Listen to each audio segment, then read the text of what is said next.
Hi, everyone. Thanks so much for joining us tonight. I'm Crystal Parikh, the director of the Asian Pacific American Institute at New York University, and it's my pleasure to welcome you all to this exhibition. Hawaii is not the United States, but it is your future, by our artist in residence, Sean Connelly. Before we go too far forward, I would like to take a moment to acknowledge that the APA Institute at NYU is located on the unceded land of the Lenape peoples. So I ask you to join me in acknowledging that the Lenape community, their elders, both past and present, as well as future generations, acknowledging them. We'd also like to recognize that New York City is currently home to approximately 100,000 people who identify as Indigenous, including many peoples from the Pacific. So we're delighted to have host Sean's exhibition in his residency, as it teaches us about lifeways and solidarities in the Pacific, and is part of our 2-year programming initiative on Asian Pacific American prospects. Let me tell you a little bit about our theme. We are all, unfortunately, sorely aware of the many and proliferating crises that face Asian Pacific American communities in these precarious times.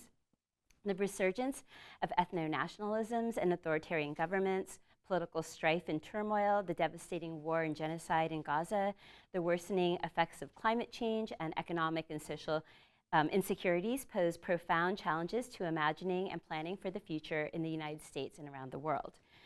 But despite that very depressing list, we at the APA Institute at NYU are also heartened and inspired by the ways in which Asian Pacific Americans have brought hard-earned wisdom and creative energy to their research, studies, politics, and artwork to offer us diverse and powerful perspectives for facing these crises.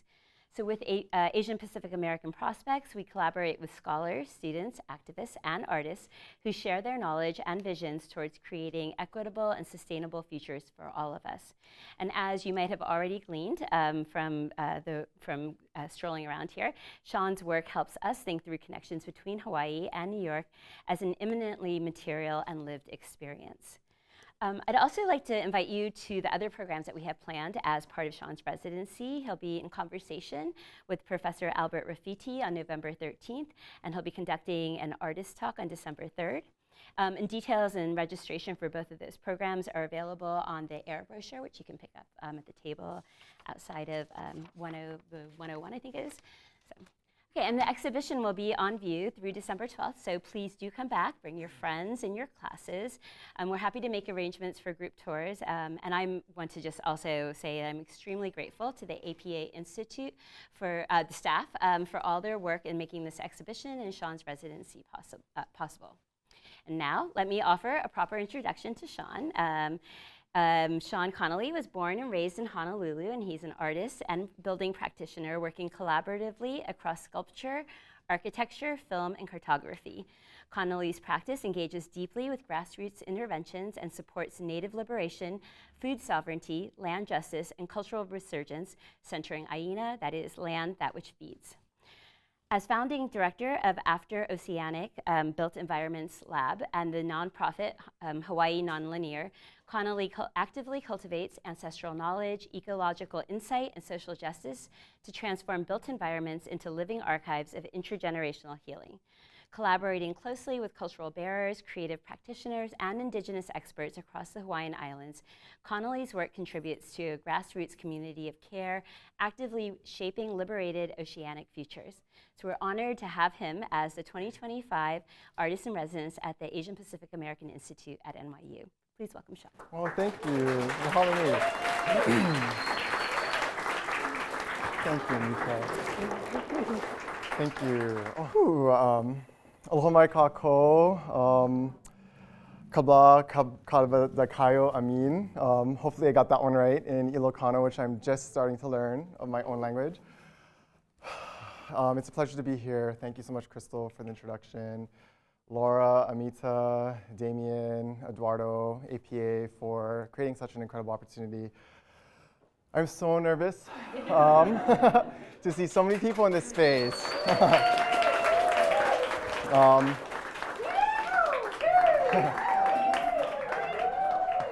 If you could all do me a favor and take a deep breath with me. Okay. Let's see here. I'm not a kumu hula, I'm not a kumu, I'm not an orator by any means, I'm not a chanter. I'm a humble artist and a building practitioner from Honolulu, Hawaii. I'm not supposed to cry yet, right? And so I'm just incredibly humbled to be here. I think that this opportunity really started maybe in 2013 when I first became an artist. I knew I should have practiced this and I shouldn't wing it because then I would like cry beforehand. But I'm just so incredibly humbled. I share with you my vulnerability. I didn't think I would be an artist, and I came to New York in 2012, and my mentor, Trish Goldberg, sent me on an art journey around New York City. At that time, I was working as an unpaid intern in an architecture office, and I was inspired by art, which at that point, I had never really experienced what art was in Hawaii. And so I was like, wow, this is really cool, this is so creative. And there was I had an idea to fill a gallery full of dirt in Kaka'ako, a small area of land, Kaka'ako Earth Room. That was created, the gallery, by Inter-Island Terminal. We have Sarah Honda here, who's part of my original art ohana, with Trish Goldberg and Wei Fang and Miley Meyer. And so I ultimately am indebted to the art community of Hawaii, of Hawaiʻi for this opportunity. And then following that opportunity, I had one of my very first artist talks was hosted by the APA, I think back in 2014, part of the Global Exchange.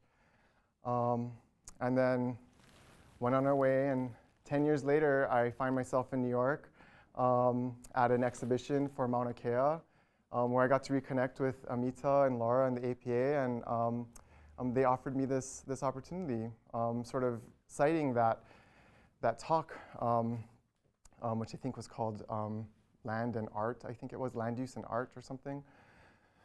And so that's just a good reminder of the continuity of time and the importance of relations in and across this sort of duration. And so with that, I guess I will sort of just share a little bit about each piece. I thought to keep the talk, not a talk, but the remarks rather casual, because this is just the start of what's meant to unfold.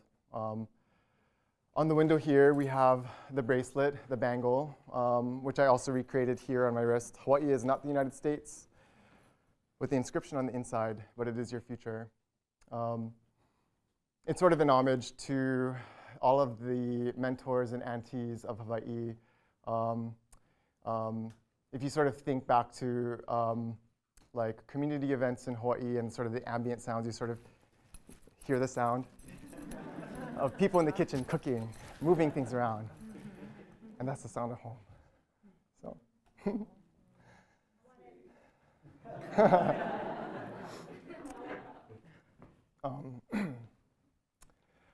An important part of the residency is being homesick. So yeah.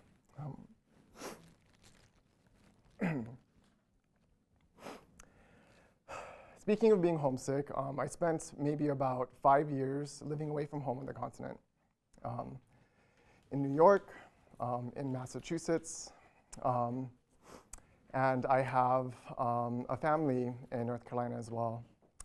And so on the wall here is a map of the east coast of North America, of Turtle Island, spanning from Georgia to Maine along the hydrological divide. And there's a lot of discussion to be had here. And so this map is very important for what's to come with the residency. Most people, when they see a map of the East Coast, they see it from north and south.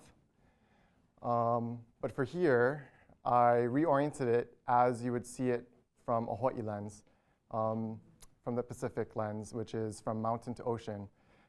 So it goes from Georgia to Maine, mountain to ocean, and the topography is sort of extruded. And the layers on the map, some people have been asking, where's their graphic key, where's the key, and what does the information mean? It's been purposefully obscured for now because we'll be having conversations about what each layer means. But just to give you a little preview of what some of the layers are, since you all came all this way here today, we have the clip of the moku. So in Hawaii, land in Hawaii is divided into what's called moku, which is a district, and those districts are organized into ahupa'a, or land divisions. And when I was living here and looking at maps of the continental North America as compared to Hawaii, looking at it in 3D, really nerding out about the topography and whatnot, I couldn't help but notice that, wow, this is kind of like a moku if you look at it this way. And so I always found ways to manage my homesickness while being away by finding ways to reconnect to this place as I would in Hawaii. Because even though Hawaii is the most isolated landmass on the planet in the middle of the Pacific Ocean, stepping on this aina, I imagine my feet through the center of this planet going straight back home and through the sky. So in red are military bases, because in Hawaii, one of our biggest issues is militarization. Free Hawaii, free Palestine, land back. All of those, chant them as you may. Streams, census-designated areas, American Indian reservations as recognized on data sets that are publicly available, and then all of the data that's missing and obscured here. So that will be part of our unfolding conversations as we go. So moku o America. The other one is the object in the center. Thank you so much to the Kealoha Outrigger Canoe Club for your collaboration and your care and your love, your aloha, for helping to bring this canoe into the gallery space. It was built on Moko Keawe in Kona, shipped here to New Jersey, housed at the Hoboken Canoe Boathouse, and then paddled its way here across the Hudson and then through the gallery. Part of the inspiration of the piece when I was invited to do an installation here back in 2023, I think it was. As an artist, I do architecture, film, cartography, and sculpture. And sculpture is the rarest of the forms that I get to work with, just because it's so intense to do. I had just completed a sculpture at the Koa Gallery, which is managed by Drew Broderick, or was at that point managed by Drew Broderick, learning from Leahi, which was about the militarization of Hawaii. And there was a moment where I thought maybe we can bring that show here. But we thought it'd be nice to create something new and specific. Up until that point, 2021, 2022, in my residency at Merwin, a lot of my work was very, very intensely about the military in Hawaii. Very, very activist-driven. And I thought that I wanted to create something that was focused on joy and focused on the joy of making. And how do I make a poem as an object without the words? And so, he va'a, he moku, he moku, he va'a, he moku, he va'a, he va'a, he moku. Moku, as I sort of attempted to describe earlier, being the land, the division of land, island. Va'a being canoe. The island is a canoe, the canoe is an island. The island is people too, aina is people too. and a va'a is not a va'a with people. It's kind of like that song. And so presenting the va'a here in this gallery beneath this moku, it felt appropriate to represent the kanaka, the human, by these built structures which were created by and designed by and lashed here in New York. And so I am so thankful to Alex Hayden, who's here, who dedicated so much time and care into helping me translate this design into these wooden components that were then assembled and lashed together. If you look at my fingers up close, I have these beautiful calluses. I don't even need a stone to go wash out my face anymore. I can just do it with my fingers. The lashing here, like I said at the beginning, I'm a learner.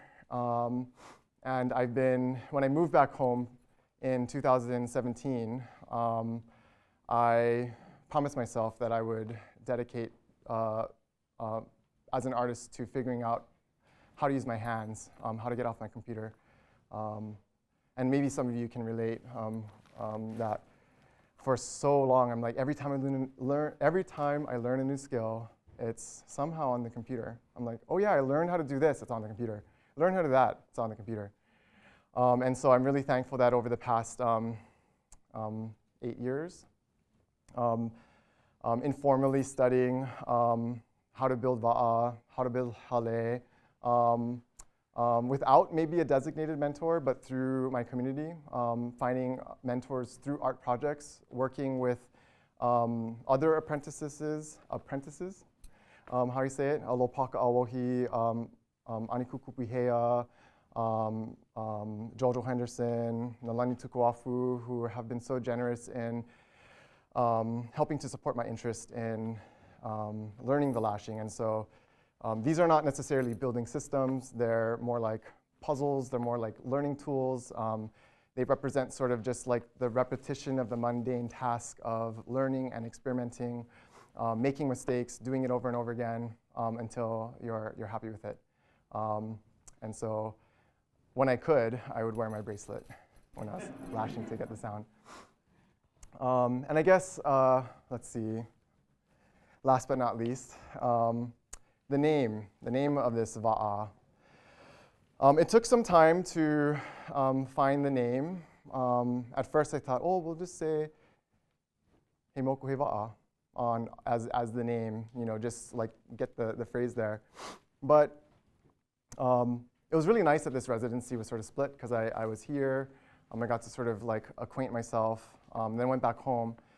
And on my last day in Honolulu, I was at an event at my favorite bookstore, which I hope you can all check out online, Native Books, at Arts and Letters Nu'uanu, which was founded by Miley Meyer and Wei Fang and Pu'uhonu Society. There's just such an amazing Native art community in Hawaii that I'm so proud to be a part of. And I got to attend the book launch of Ho'opono. And I'm just going to read just what Ho'opono is. Ho'opono, ho'oponopono, ho'okahi la'au he mihi. The first medicine is forgiveness.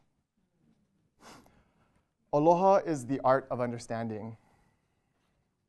Ho'oponopono is the healing of relationships between individuals. And the name of the chapter is Ho'oponopono, Healing Through Ritualized Communication. And this is written by one of our great community mentors and scholars, Manulani Meyer. And so that became the second name of this va'a, which is Ho'opono, Ho'oponopono. But as I was working and doing this and reflecting, I thought about the name of the Institute, Asian Pacific American Institute, and what does it mean to be a Pacific Islander. I grew up in Hawaii. I used to have a little, it might not necessarily be appropriate now to say it this way, but growing up in the 90s in Hawaii, as a child, as a way to connect with your community, people would ask, oh, what's your nationality? You know? And of course, we wouldn't necessarily say our nationality, we'd be like, our ethnicity. And I had a little mantra which would be like, I'm Filipino, Irish, Scottish, English, Spanish. And that was sort of a reflection of my ohana, who is sort of your quintessential sort of, for lack of a better way, plantation era family in Hawaii. And so I dedicated the name of this to my grandmother and to the ho'oponopono for all of us here, kanaho. I asked my friend, Ha'alilio Solomon, there's so much, we talk so much about ho'oponopono, and there's a whole framework for ho'oponopono, but what do you name the state of being after ho'oponopono is achieved? And he thought for a little while, and he said, kana'aho, kanaho, which means refuge, place of refuge. And so with that, I dedicate this to the learning that's to come and to the healing that we will share together. Hawaii is not the United States, but it is our future. So mahalo nui loa for having me here. Looking forward to it.